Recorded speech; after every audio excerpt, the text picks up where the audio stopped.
नमस्कार, welcome back. आप सभी का एक बार फिर से स्वागत है अपनी इस ऑनलाइन क्लास में। कल हमने बात की थी द्रव्य तरंगों से संबंधित तरंग दैर्ध्यों की, जिसमें हमने अलग अलग कणों की द्रव्य तरंगें मानकर उसकी वेवलेंथ को हमने फाइंड आउट किया था। आज अपने बात करेंगे डेविसन-जर्मर प्रयोग के बारे में। तो डेविसन-जर्मर प्रयोग वह पहला एक्सपेरिमेंट है जिसके द्वारा यह सिद्ध किया गया था कि जब कोई भी कण गति करेगा, गतिशील अवस्था में होगा, तो उसके पीछे पीछे एक तरंग का निर्माण होगा। यानी कि कण से संबंध एक तरंग होती है, एक द्रव्य तरंग होती है। इसकी प्रैक्टिकली पुष्टि सबसे पहले डेविसन-जर्मर प्रयोग के द्वारा की गई थी। तो डेविसन-जर्मर प्रयोग का मुख्य उद्देश्य किसी गतिशील कण से संबंध द्रव्य तरंग की पुष्टि करना है। तो डेविसन-जर्मर प्रयोग को सबसे पहले डेविसन और जर्मर नामक दो साइंटिस्ट है, इन्होंने इसको किया था। तो अपने सबसे पहले ये समझेंगे कि इसकी प्रायोगिक व्यवस्था किस प्रकार की थी।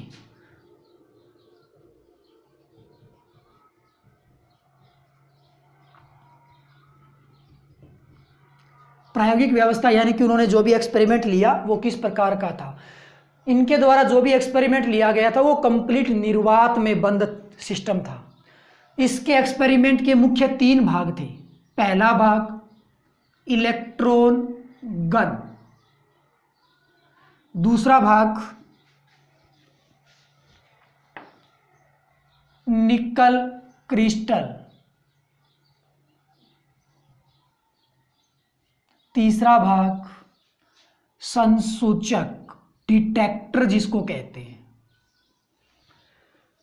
तो इलेक्ट्रॉन गन में क्या होता है कि एक गन रूपी संरचना होती है कुछ इस प्रकार से।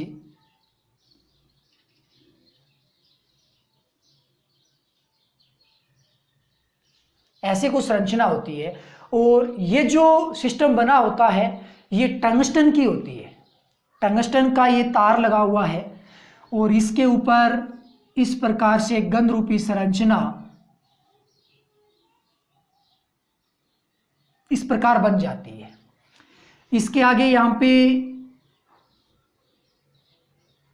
इसी गन का एक पार्ट और है यहां पे, जो कि यहां से जो भी इलेक्ट्रॉन निकलेगा उसको संरेखित करने के काम आएगा। और यहां एक शक्तिशाली बैटरी संयोजित होती है।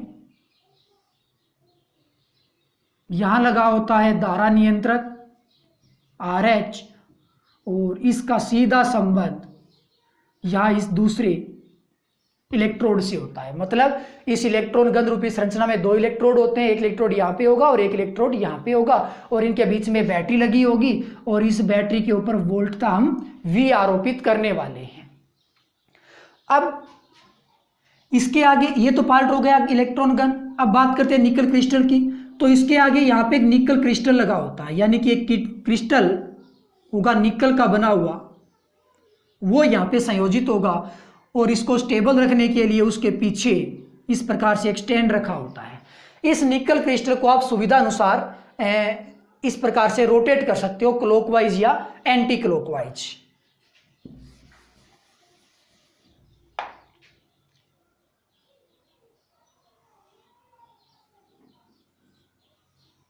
तो ये अपने पास एक निकल क्रिस्टल का टुकड़ा है। अब यहां पे एक संसूचक लगा होता है जो कि तीसरा पार्ट होगा इस प्रकार से। ये होगा एक वृत्ताकार पैमाना,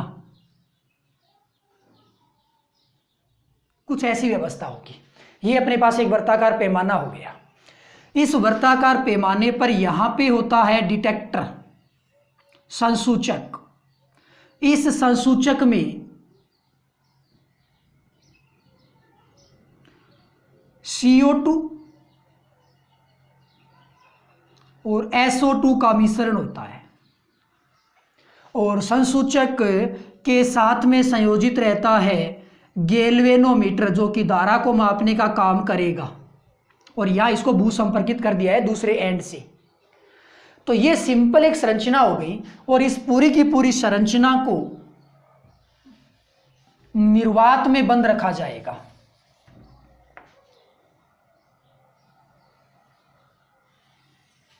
कुछ ऐसा सिस्टम होगा। ये होगा व्यवस्था। तो ये जो आपको पार्ट नजर आ रहा है वो होगा इलेक्ट्रॉन गन। ये जो पार्ट आपको नजर आ रहा है वो होगा निकल क्रिस्टल।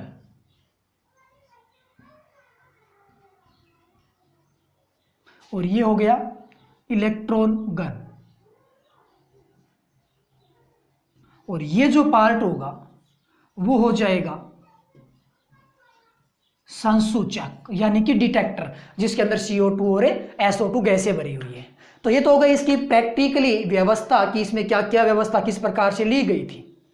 अब बात करें कि ये काम कैसे करता है, तो आपको ये तो पता है ना हम करने वाले क्या हैं, वरना कुछ नहीं कर पाओगे। चलो मैं फिर से बता देता हूं हम क्या करने वाले हैं कि अपने पास एक कण होगा, कण यहाँ पे एक इलेक्ट्रॉन होगा, इलेक्ट्रॉन गति करेगा, तो हमें यह सिद्ध करना है कि उसके पीछे पीछे तरंग का निर्माण होने वाला है।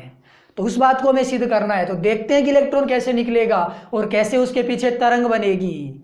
तो तरंगों का एक अभिलाक्षणिक गुण होता है विवर्तन, मतलब विवर्तन केवल तरंगों का हो सकता है। यदि हम ये सिद्ध कर दें कि कोई भी कण है वो गति कर रहा है और उसका विवर्तन हो गया, इसका मतलब ये हो गया कि जिसका भी विवर्तन हुआ है वो तरंग है। क्यों? क्योंकि जो विवर्तन होता है वो तरंगों का एक अभिलाक्षणिक गुण होता है, विवर्तन कभी कण का नहीं होता। तो विवर्तन यदि होता है तो मतलब कि तरंग जरूर बनी है उस कण के पीछे पीछे।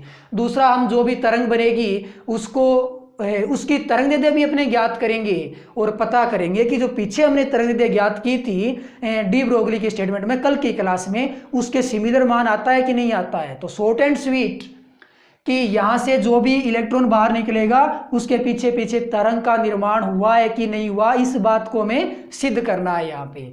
तो उसके लिए सबसे पहले हम क्या करने वाले हैं कि एक बात का और ध्यान रखना, ये जो आप बैटरी लगाते हो, बैटरी का नेगेटिव टर्मिनल है वो इस टंगस्टन धातु से होना चाहिए। ये यहाँ पे टंगस्टन धातु जुड़ा हुआ है, इस टंगस्टन से नेगेटिव टर्मिनल है वो संयोजित होना चाहिए। ऐसा क्यों होगा? क्योंकि यदि टंगस्टन से इलेक्ट्रॉन निकलता है तो वो इलेक्ट्रॉन इधर गति कर पाए, निकल क्रिस्टल की ओर चला जाए। यदि यहाँ पे आप पॉजिटिव लगा देते हो तो टंगस्टन से निकलने वाला इलेक्ट्रॉन तो पॉजिटिव में चला जाएगा, धन आवेशित टर्मिनल में एंट्री कर जाएगा, फिर वो निकल क्रिस्टल की ओर जाएगा ही नहीं। इसीलिए टंगस्टन धातु के साथ हमेशा बैटरी का नेगेटिव टर्मिनल आरोपित किया जाता है। और यहाँ पे वोल्टता को कम और ज्यादा करने के लिए क्या जुड़ा है? धारा नियंत्रक, वोल्टता नियंत्रक RH लगा हुआ है, जिसकी सहायता से आप वोल्टता को कम ज्यादा कर सकते हो। ओके, तो ये काम कैसे करेगा? सबसे पहले हम क्या करेंगे, यहां से वोल्टता आरोपित करेंगे, बैटरी को काम में लेंगे। वोल्टता आरोपित करने पर टंगस्टन धातु धीरे धीरे गर्म होगी, मतलब इसको विद्युत ऊर्जा मिलने वाली है। यह गर्म होगा, तापीय ऊर्जा ग्रहण करेगा। उस कंडीशन में इस टंगस्टन के अंदर जो भी इलेक्ट्रॉन है वो इलेक्ट्रॉन निष्कासित होंगे। अब वो इलेक्ट्रॉन निष्कासित किस दिशा में होंगे? इलेक्ट्रॉन नेगेटिव टर्मिनल से प्रतिघर्षित होंगे और वो इस दिशा में बाहर निकलेंगे। तो यहां से इस प्रकार से बहुत सारे इलेक्ट्रॉन है वो निष्कासित होंगे, कुछ इस प्रकार से। जब ये इलेक्ट्रॉन इस गन रूपी संरचना में से गुजरेंगे तो एक निश्चित रेखा के अनुदिश संरेखित हो जाएंगे, यानी कि वो एक दूसरे को फॉलो करते हुए और एक रेखा के अनुदिश गति करने वाले हैं। तो यहां से जो भी इलेक्ट्रॉन निकलेगा वो संरेखित होगा और एक इलेक्ट्रॉन पुंज होगा। तो ये अपने पास क्या बन गया? यहाँ पे ये बन गया इलेक्ट्रॉन पुंज। इलेक्ट्रॉन पुंज का निर्माण हो चुका है। अब इस इलेक्ट्रॉन पुंज का आपतन करवाया हमने निकल क्रिस्टल पर। निकल क्रिस्टल को आप इस प्रकार से क्लॉकवाइज या एंटी क्लॉकवाइज रोटेट करवा सकते हो। एक चीज का ध्यान रखना, यदि मैं निकल क्रिस्टल को या ऐसे मान लो इस प्रकार से, और इधर से यदि कोई भी प्रकाश इलेक्ट्रॉन आता है, आपतित होता है, और आप इसको रोटेट करवाते हो, तो कुल मिलाकर के यहाँ से एक प्रकार से परावर्तन की परिघटना की भांति व्यवहार होता है। मतलब कि इसका अभिलंब है वो ये हो जाए, तो ये जो जितने एंगल पे आपतन हुआ है उतने ही एंगल पे इसका क्या हो जाएगा? परावर्तन हो जाएगा। तो निकल क्रिस्टल में यहाँ पे बहुत सारे परमाणु होते हैं कुछ इस प्रकार से। तो निकल क्रिस्टल के दो परमाणुओं के मध्य की जो दूरी होती है, जिसको यदि मैं स्मॉल डी नाम दे दूं, तो स्मॉल डी का मान होता है 0.9191 एंगस्ट्रॉम। इसका मान कितना होगा 0.91 और मात्रा किस में होगा, ये एंगस्ट्रॉम में होगा। तो जैसे ही कोई भी इलेक्ट्रॉन इस परमाणु पर आपतित होता है तो वो इस प्रकार से परावर्तित होगा, विवर्तित होगा। तो कुल मिलाकर के ये इलेक्ट्रॉन जब यहां आपतित होगा निकल क्रिस्टल पर, तो वो इस प्रकार से परावर्तित, यानी कि कुल मिलाकर के यूं कह सकते हो कि वो विवर्तित होने वाला है इस प्रकार से। और इस एंगल को मैं मान लेता हूं फाई। सपोज दैट जो इलेक्ट्रॉन था वो फाई कोण पे विवर्तित हो चुका है। ओके, ये जो इलेक्ट्रॉन होंगे, ये इलेक्ट्रॉन संसूचक के द्वारा संसूचित होंगे, अवशोषित होंगे, जिसके कारण इस संसूचक में विद्यमान CO2 और SO2 का आयनीकरण हो जाएगा। आयनीकरण होते ही इस गैल्वेनोमीटर में करंट फ्लो होगा और यहाँ पे CO2 और SO2 का जितना ज़्यादा आयनीकरण होगा, यहाँ पे धारा का मान उतना ही ज़्यादा रहने वाला है। और यहाँ पे आयनीकरण डिपेंड करता है कि यहाँ से कितने ज़्यादा इलेक्ट्रॉन आने वाले हैं। तो कुल मिलाकर के यहाँ पे जब भी SO2 और CO2 का आयनीकरण होता है तो परिपथ में, यानी कि गैल्वेनोमीटर यानी कि धारा मापी में धारा प्रवाहित होती है और उस धारा को माप लिया जाता है, मेजर कर लिया जाता है। तो यहाँ पे हम बहुत सारी भिन्न भिन्न वोल्टताएं आरोपित करेंगे। फिर इस निकल क्रिस्टल को अपने रोटेट करेंगे क्लॉकवाइज या एंटी क्लॉकवाइज। तो फिर उस कंडीशन में ये जो डायरेक्शन हमें नजर आ रही है, इलेक्ट्रॉन पुंज की गति की जो दिशा है वो लगातार चेंज हो जाती है। कैसे? जैसे कि यहाँ पे सपोज दैट में मान लो कि ये 45 डिग्री है, इसको मैं थोड़ा सा और घुमा देता हूँ और वो इस प्रकार से इलेक्ट्रॉन पुंज आ रहा था और ये लगभग 60 डिग्री हमें नजर आ रहा है। तो अब ये प्रकाश की, यानी कि यूं कह लो इलेक्ट्रॉन पुंज 60 डिग्री से विवर्तित हो जाएगा। कहने का मतलब जब आप इसको रोटेट करते हो तो इस इलेक्ट्रॉन विवर्तित होने वाले इलेक्ट्रॉन पुंज की जो डायरेक्शन है वो चेंज हो जाती है। तो हम क्या करेंगे, भिन्न भिन्न वोल्टताएं आरोपित करेंगे। पहले मान लो हमने 10 वोल्टेज आरोपित किया, फिर 20 वोल्टेज आरोपित किया, फिर 30 वोल्टेज आरोपित किया। लाइकवाइज अलग अलग वोल्टताएं हमने आरोपित की और साथ में हम इसको रोटेट करेंगे तो इसको अलग अलग दिशाओं में हम विवर्तित करने वाले हैं। किसको? इलेक्ट्रॉन पुंज को। और उस इलेक्ट्रॉन पुंज का संसूचन करवाएंगे इस संसूचक के ऊपर और अलग अलग कंडीशन में हम ये देखेंगे कि धारा का मान कब ज्यादा प्रवाहित होता है। तो सबसे पहले सपोज दैट मैंने यहाँ पे वोल्टेज 10 वोल्ट रखा, इसको मैंने धीरे धीरे रोटेट किया क्लॉकवाइज एंटी क्लॉकवाइज, तो डायरेक्शन अलग अलग जाएंगी।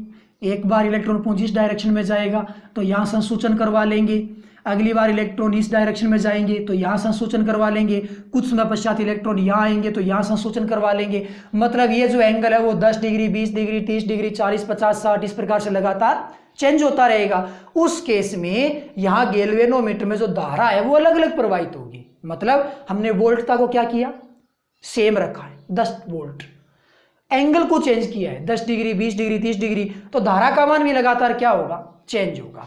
जैसे अपने एक टेबल बनाने की कोशिश करें कि सबसे पहले यहाँ पे विक्षेपित कोण देख लेते हैं, जिसको मैं फाई बोल देता हूँ डायरेक्टली, फाई होगा। और यहाँ पे उसके साथ में अपने करंट को देखेंगे तो जब फाई का मान 0 है तो करंट 0, फाई इस प्रकार से आया, सीधा चला गया उधर, उस केस में करंट 0 है। फाई का मान आपने 10 डिग्री ले लिया तो आई का मान कुछ और हो सकता है, मान लो I1 हो गया। इसी प्रकार से आपने फाई का मान 20 डिग्री ले लिया। ध्यान ये रखना आरोपित वोल्टता इस केस के लिए वो कितनी है, 10 वोल्ट है। ओके, फाई का मान 20 ले लिया, यानी कि आप इसको 20 डिग्री पे अवशोषित करो तो मान लो कि धारा है वो I2 प्रवाहित हुई। अगली बार आपको 30 डिग्री पे इसको विक्षेपित करो, मान लो धारा का मान I3 हो गया। इसी प्रकार से इसको आप 40-50 पे विक्षेपित करते हो। तो कहने का मतलब ये हो गया कि आपने एक फिक्स वोल्टता ले रखी है और इसको अलग अलग कोण पे आपने विक्षेपित किया है। उस केस में धारा का मान आपको भिन्न भिन्न नजर आता है। इस टेबल के थ्रू आप एक ग्राफ बनाने की कोशिश करो तो यहाँ पे जो ग्राफ बनेगा वो नॉर्मली एक ऐसा ग्राफ नहीं होता जो आपने 10th क्लास तक बनाया है या फिर एक्स एक्सिस वाई एक्सिस लेके आपने ग्राफ बना दिया। यहाँ पे जो ग्राफ बनता है वो रेडियल ग्राफ होता है। रेडियल ग्राफ का मतलब कैसे बनता है, ये ग्राफ कुछ ऐसे बनता है। जैसे कि सबसे पहले आप क्या करोगे, ये एंगल है ना वो डिफाइन करोगे। एक एंगल के साथ आप एक रेडियस इस प्रकार से तैयार कर लो, कुछ ऐसा सिस्टम है। ओके, जैसे कि ये पहला एंगल है 10 डिग्री मान लो, फिर ये दूसरा एंगल 20 डिग्री है। एंगल आपको इस साइड से मापना है, यहां से मापा जा रहा है ये फाई एंगल इस वाई एक्सिस के साथ। तो पहला मान लो 10 डिग्री है, फिर 20 डिग्री, 30 डिग्री, इस प्रकार से हमने बहुत सारी रेखाएं खींच दी, बहुत सारी रेडियस खींच दी है। अब जैसे कि 10 डिग्री पे धारा I1 है, इधर आप धारा का ग्राफ ले लेते हो और इधर आप फाई का ग्राफ ले लेते हो। तो धारा का सपोज दैट आपको पॉइंट यहां मिला। जब आप ये 20 डिग्री वाली रेखा पे चेक करो तो मान लो कि धारा का पॉइंट हमें यहाँ पे मिला। अगली बार 30 डिग्री पे चेक करते हो, मान लो धारा का पॉइंट हमें यहाँ मिला। अगली बार 40 पे चेक करते हो, मान लो ग्राफ यहाँ मिला, इस प्रकार से। तो अब ये जो पॉइंट हमें प्राप्त हो रहे हैं, इन पॉइंट को आप आपस में मिला दो, ये होता है रेडियल ग्राफ। इस प्रकार का हमें ग्राफ मिलता है जिसको अपने रेडियल ग्राफ या रेडियल कर्व या वक्र कहते हैं। तो कुल मिलाकर के ये जो अपने ग्राफ बनाया है वो कितनी वोल्टता का था, 10 वोल्टता पे था। ओके, यहाँ पे यदि मैं बात करूं कि मैक्सिमम तीव्रता, तीक्ष्णता अधिकतम कहाँ मिली है, मुझे इसके ऊपर मिली है। और ये सपोज दैट 40 डिग्री कोण पे था। तो ये जो प्लॉट है, अब समझने के लिए तो हमने इसको ऐसा बनाया है, लेकिन अब इस प्लॉट को सिंपली रिप्रेजेंट कैसे करेंगे आगे चल के, इसको अपने सीधा रिप्रेजेंट ऐसे करेंगे कि ये जो हमें ग्राफ मिला था वो कुछ इस प्रकार से मिला था। यहाँ से ये मैक्सिमम लाइन है, तो ये मैक्सिमम लाइन जो कि कितने डिग्री पे थी, 40 डिग्री पे। उसके बाद कर्व है वो कुछ इस प्रकार से चला गया, तो कर्व है वो कुछ इस प्रकार से चला गया। ओके, तो ये 40 डिग्री और 10 वोल्टेज का, वोल्टेज हमने कितना किया था फिक्स, 10 वोल्टेज। तो 40 डिग्री विक्षेपित कोण या विवर्तन कोण है और 10 वोल्टेज यहाँ पे आरोपित वोल्टता है। तो इस प्रकार के यहाँ पे रेडियल ग्राफ बनते हैं।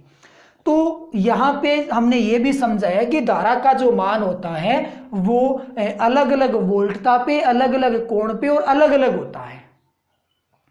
अब मैक्सिमम धारा कब प्राप्त होगी, वोल्टता कितनी आरोपित करें, इनको कितने डिग्री कोण पे विक्षेपित करवाएं, बता सकते हो कितने डिग्री, क्या कुछ कहने वाला है, क्या कुछ बनने वाला है, आप कैसे बताओगे, आप तो देख रहे हो। चलो मैं ही बता देता हूं कि जब आप यहां पे आरोपित वोल्टता करते हो 54 वोल्ट, कितना किया, 54 वोल्ट, और यहां पे ये जो विवर्तन कोण है वो ले लिया आपने 50 डिग्री, कितने डिग्री लिया जी, 50 डिग्री।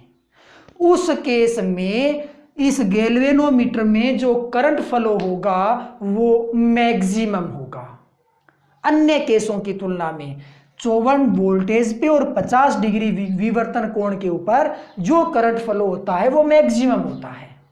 तो इस प्रकार से आप इसका एक प्लॉट बनाओगे, ग्राफ बनाओगे जो कि रेडियल ग्राफ होने वाला है। तो कुल मिलाकर के यदि आप 54 वोल्ट और 50 डिग्री वाले इस केस में आप ग्राफ बनाते हो तो पता करते हैं कि ग्राफ बनता कैसे है। समझ में आ रहा है प्लॉट, ग्राफ कैसे बन रहा है। उम्मीद करता हूं कि आप लोगों को अच्छे समझ में आ रहा होगा। थोड़ा गहनता से देखना अपने, एक बार फिर आपके पास एक अच्छा और मौका है अभी सीखने का। एक बार फिर से मैं बता रहा हूं कि ये प्लॉट कैसे बनता है, रेडियल ग्राफ कैसे बनता है। हमने वोल्टता को कितना लिया है, वोल्टता लिया है जी 54 वोल्ट, फिक्स कर दिया 54 वोल्ट। अब हम क्या करेंगे, इस इलेक्ट्रॉन पुंज को हम अलग अलग डायरेक्शन में विवर्तित करवाएंगे, जिसके लिए आपको क्या करना होगा, इस निकल क्रिस्टल को रोटेट करवाना होगा। तो सबसे पहले आप इसको 10 डिग्री पे विवर्तित करवा दो, फिर 20 डिग्री पे विवर्तित करवा दो, उसके पश्चात आप इसको 30, 40, 50 डिग्री पे विवर्तित करवा दो। तो हम यहाँ पे विवर्तन कोण फाई लेंगे और साथ में धारा को देखेंगे कि धारा कब मैक्सिमम आती है। 10 डिग्री पे मान लो धारा का मान I1 है, 20 पे मान लो धारा का मान I2 है, 30 पे धारा मान लो I3 है, 40 पे धारा मान लो I4 है, 50 पे I5 है, 60 पे I6 है। इस प्रकार से अपने पास मान लो कि जब हमने एक्सपेरिमेंट किया उसमें ये रीडिंग आई, हमने तो क्या किया, लेकिन जिसने भी किया होगा उसके लिए ऐसा कुछ सिस्टम निकल के आया था। ओके, इसका बनाए अपने रेडियल ग्राफ। रेडियल ग्राफ बनाने के लिए करोगे क्या, सबसे पहले आप इस प्रकार से रेडियस खींचिए अलग अलग एंगल पे, जैसे ये 10 डिग्री है, 20 है, 30, 40, 50, 60, इस प्रकार से। तो यहाँ पे अपने पास होंगे फाई एंगल और इधर अपने पास होंगे धारा आई। ओके, तो सपोज दैट कि 10 डिग्री वाला जो रेडियस है वो ये है, ये रेखा है 10 डिग्री की, और इस पे धारा है वो यहाँ इतनी प्राप्त होती है, ये I1। ओके, दूसरा 20 डिग्री एंगल पे मान लो करंट हमें यहाँ प्राप्त होता है, और मैं बात करता हूं तो ये होगा I2, इसके संगत हमें यहाँ पे ग्राफ मिला। कुल मिलाकर के आगे अपने बात करें तो सपोज दैट कि बहुत सारे ग्राफ हमें इस प्रकार से प्राप्त हो रहे हैं, इस प्रकार से।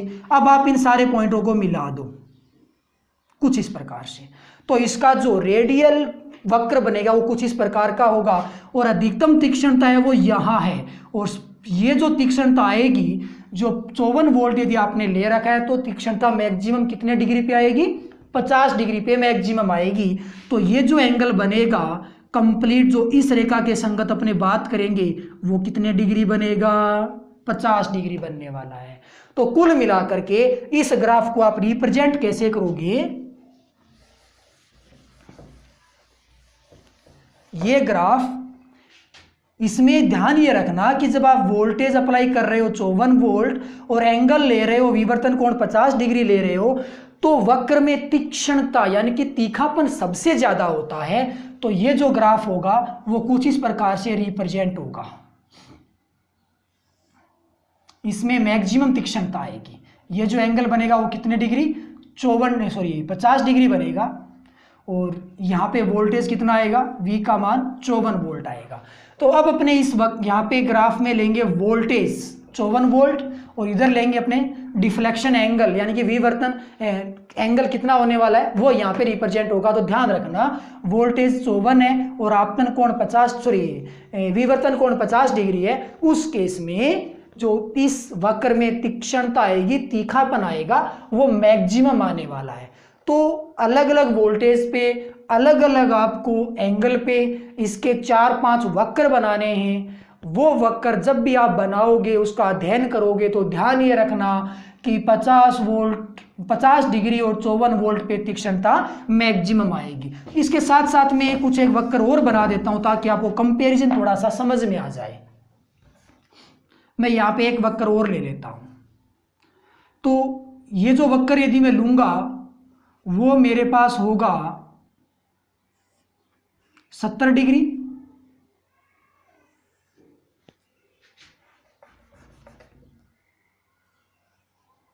और 50 वोल्टेज का मान लिया।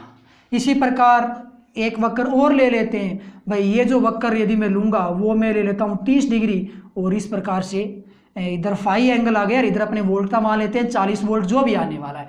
कहने का मतलब ये हो गया कि आपके पास ये 2-3 वक्र हैं जिसमें आप क्लियर से देख पाओगे कि 54 वोल्ट और 50 डिग्री के केस में जो वक्र में तीक्ष्णता आती है वो मैक्सिमम आती है। तो ग्राफ कैसे बनाने, इस चीज़ का आपको ध्यान रखना। इस प्रकार से इसके प्लॉट यानी कि रेडियल ग्राफ है वो तैयार होंगे। तो अभी हमें यह सिद्ध करना है कि जब यहाँ से इलेक्ट्रॉन निकला है तो इस इलेक्ट्रॉन के पीछे पीछे एक तरंग का निर्माण हुआ है। अभी तो हमने इसको रेडियल प्लॉट देखा है, इसका ग्राफ देखा है कि ग्राफ किस प्रकार से बनने वाला है। तो अभी हमें यह सिद्ध करना है कि इसके पीछे इलेक्ट्रॉन गति कर रहे हैं, इलेक्ट्रॉन है डैश डैश वाले, इनके पीछे पीछे एक तरंग का निर्माण होगा। उस चीज को अपने समझेंगे तो उसको आप कैसे रिप्रेजेंट करो। तो अब अपने सिद्ध करेंगे कि किस प्रकार से इलेक्ट्रॉन गति करेगा और उसके पीछे पीछे एक तरंग का निर्माण होगा।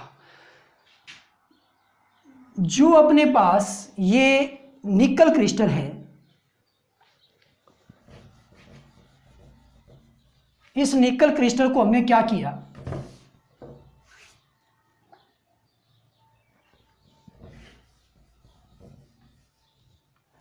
इस निकल क्रिस्टल को मैंने समझने के लिए यहां स्थान पे मान लिया। निकल क्रिस्टल में ये बहुत सारे परमाणु हैं और दो परमाणुओं के बीच की दूरी को अपने कितना माना था, d, और इस d का मान कितना होगा,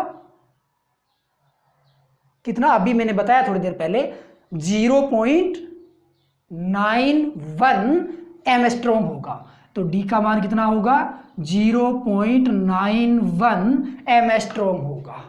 अब यहाँ पे दो परमाणुओं के बीच की डिस्टेंस है वो तो इतनी आ गई। अब अपने क्या करेंगे कि आरोपित वोल्टता 54 है।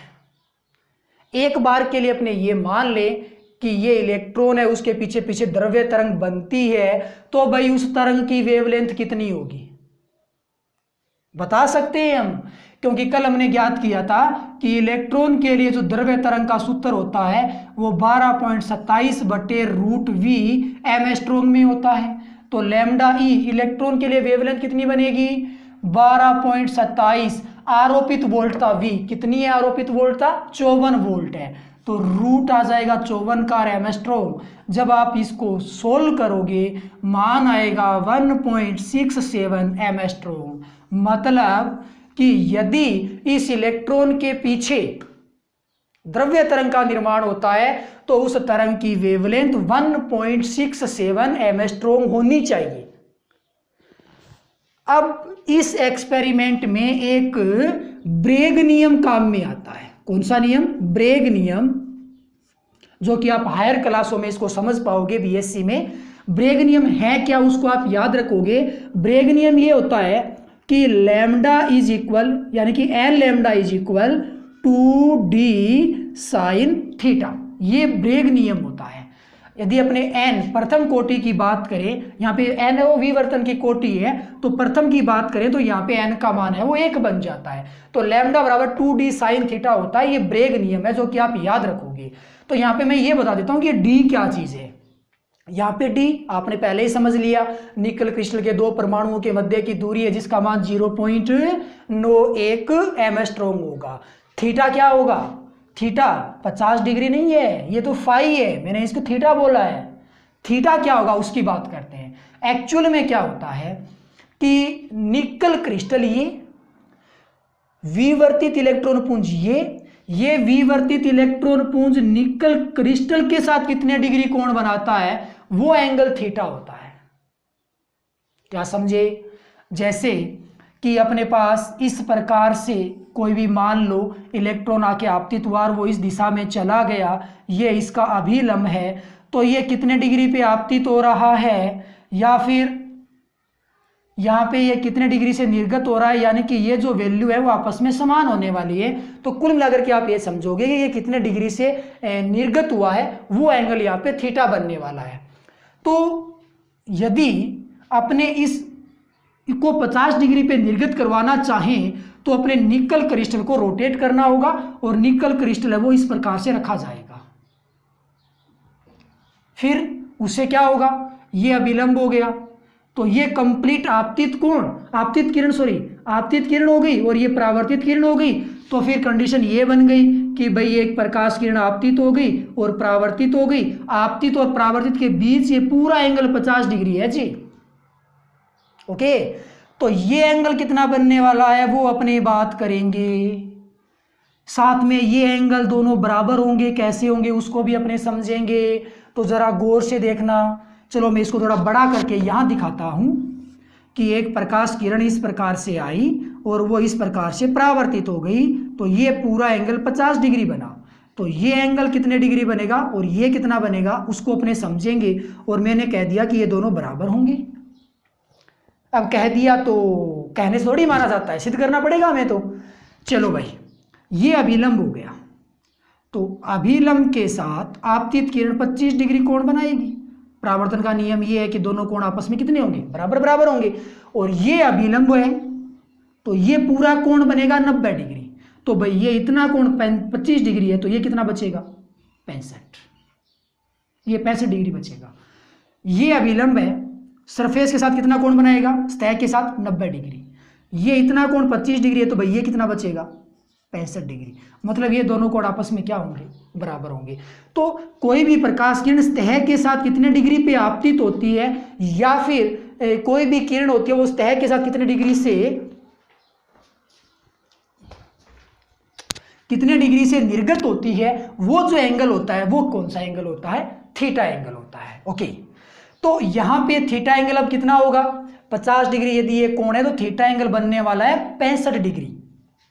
तो कुल मिलाकर के अब अपने ब्रेग नियम काम में लें तो यहाँ पे लैम्डा का जो मान आएगा वो 2d का मान 0.91 एमस्ट्रोंग होगा इनटू साइन, और यहाँ पे बनेगा 65 डिग्री, और इसको जब आप सोल्व करोगे तो इसका मान 1.66 एमस्ट्रोंग आने वाला है। तो कुल मिलाकर के बात ये हो गई कि यदि इलेक्ट्रॉन गति करता, उसके पीछे एक द्रव्य तरंग का निर्माण होता, तो डी ब्रोगली के अनुसार उसकी वेवलेंथ इतनी बननी चाहिए। ओके, हमने मान लिया कि भाई ये द्रव्य तरंग है, और इस एक्सपेरिमेंट के अनुसार जब उस द्रव्य तरंग की वेवलेंथ ज्ञात करने की कोशिश की तो वेवलेंथ का मान 1.66 एमस्ट्रोंग आया, जो कि लगभग डी ब्रोगली की वेवलेंथ के तुल्य है। इसका मतलब ये हो गया कि ये जो तरंग है, जो द्रव्य तरंग है जिसकी आपने ये वेवलेंथ ज्ञात की है, ये तरंग वही तरंग है जिसकी वेवलेंथ ये थी। कहने का मतलब कि ये जो वेवलेंथ थी वो इलेक्ट्रॉन के पीछे पीछे बनने वाली द्रव्य तरंग थी, उतनी ही वेवलेंथ यहाँ अपने डेविसन जर्मर प्रयोग के अंतर्गत ब्रेग नियम से निकल के आई है। कहने का मतलब ये दोनों मान एक ही तरंग के हैं। तो यहाँ पे इलेक्ट्रॉन की द्रव्य तरंग थी, तो ये जो मान होगा वो भी एक इलेक्ट्रॉन की द्रव्य तरंग का ही होगा। इसका मतलब इलेक्ट्रॉन के पीछे पीछे एक द्रव्य तरंग का निर्माण होता है। तो इसको हमने प्रैक्टिकली प्रूफ किया है, और ये अपने पास पहले से ही प्रूफ था डी ब्रोगली के अंतर्गत। हमने इसको प्रैक्टिकली प्रूफ कर दिया कि जो भी द्रव्य तरंग बनती है उसकी वेवलेंथ ठीक उतनी ही होती है जितनी डी ब्रोगली की परिकल्पना के अंतर्गत प्राप्त होती है। मतलब कि यहाँ पे जो भी डेविसन जर्मर प्रयोग में ये बोला गया था कि इलेक्ट्रॉन जब गति करेगा तो उसके पीछे पीछे एक द्रव्य तरंग का निर्माण होगा, जी बिल्कुल, क्योंकि वेवलेंथ है वो सिमिलर निकल के आ रही है। अतः हम ये कह सकते हैं कि इस इलेक्ट्रॉन की गति के पीछे पीछे एक द्रव्य तरंग का निर्माण होता है। तो यहाँ पे आप डेविसन जर्मर प्रयोग का मुख्य उद्देश्य, उसकी संरचना, उसकी क्रियाविधि, उसका ग्राफ यानी कि वक्र, और उसका ये स्पष्टीकरण, ये सारी चीजें आप अच्छे से याद रखोगे। तो ये था अपने पास डेविसन जर्मर प्रयोग, जिसको आप प्रैक्टिकली सिद्ध भी करना पड़ेगा।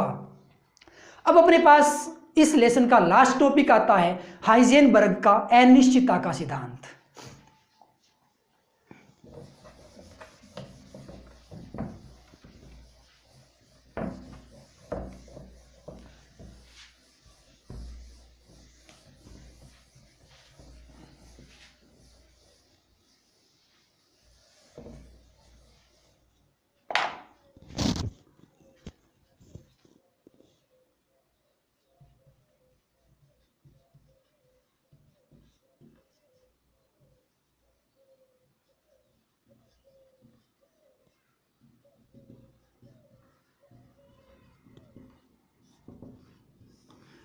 हाइजेनबर्ग का अनिश्चितता का सिद्धांत क्या होगा? हाइजेनबर्ग एक साइंटिस्ट का नाम है। तो हाइजेनबर्ग ने क्या कहा था कि सपोज दैट कोई भी कण एक्स एक्सिस की ओर गति करता है, और कुछ समय पश्चात गति करने के पश्चात वो यहां पहुंच गया, तो उसकी स्थिति में परिवर्तन हो गया डेल एक्स, यानी कि उसने डेल एक्स दूरी तय कर ली। मतलब उसकी स्थिति में जो अनिश्चितता है वो डेल एक्स आ गई। अब ये गति करता है, इस कण का द्रव्यमान भी होगा तो इसमें संवेग भी होगा, तो संवेग में परिवर्तन या अनिश्चितता मान ली डेल पी एक्स, यानी कि संवेग में अनिश्चितता डेल पी है, लेकिन वो एक्स एक्सिस की ओर गति करता है, इसलिए हमने समझने के लिए इसको डेल पी एक्स मान लिया। तो संवेग में कितना परिवर्तन हुआ, स्थिति में कितना परिवर्तन हुआ? हाइजेनबर्ग ने ऐसा कहा कि आप इन दोनों में जो परिवर्तन या जो अनिश्चितता होती है उसका एक यथार्थ यानी कि परिशुद्ध मान एक साथ ज्ञात नहीं कर सकते। जब आप इनका एक साथ मान ज्ञात करोगे तो उनके मान में त्रुटि आएगी, परिवर्तन होगा। तो हाइजेनबर्ग का अनिश्चितता का सिद्धांत क्या है कि किसी निश्चित दिशा में गतिशील कण से संबंध उसकी स्थिति और संवेग को यथार्थतापूर्वक एक साथ ज्ञात नहीं किया जा सकता। तो संवेग और अनिश्चितता का जो गुणनफल आएगा del x into del p x, उसका मान हमेशा h कट अपॉन 2 के बराबर या उससे बड़ा होगा, जहाँ पे h कट जो होगा वो h/2 पाई होता है। इसी प्रकार यदि कोई भी कण वाई एक्सिस में गति करता है तो फिर उसको आप ऐसा लिख सकते हो, del y dot del p y is greater than equal to h cut upon 2, और एच कट की यदि आप वैल्यू पुट कर दोगे तो ये समीकरण निकल के आ जाएगी कि एच कट के स्थान पे एच बटे 2 पाई, तो कुल मिलाकर के ये वैल्यू बन जाएगी एच बटे 4 पाई। इसी प्रकार से यदि कोई भी कण जेड एक्सिस में गति करता है तो उस केस में वैल्यू कितनी बन जाएगी, del z del p z greater than equal to h upon 4 pi, ये वैल्यू निकल के आती है। इसी प्रकार से आप समय और ऊर्जा में अनिश्चितता को भी एक साथ मेजर नहीं कर सकते, तो इस समीकरण को आप समय और ऊर्जा के पदों में भी लिख सकते हो। तो उसके लिए आप क्या लिखोगे कि del e dot del t, इसका मान भी हमेशा एच अपॉन 4 पाई से अधिक या उससे बड़ा होता है। तो ये था अपने पास हाइजेनबर्ग का अनिश्चितता का सिद्धांत। तो इसी टॉपिक के साथ अपना आज का ये लेसन पूरा होता है। कल अपने किसी एक नए लेसन के साथ आएंगे, तब तक के लिए बाय, थैंक यू।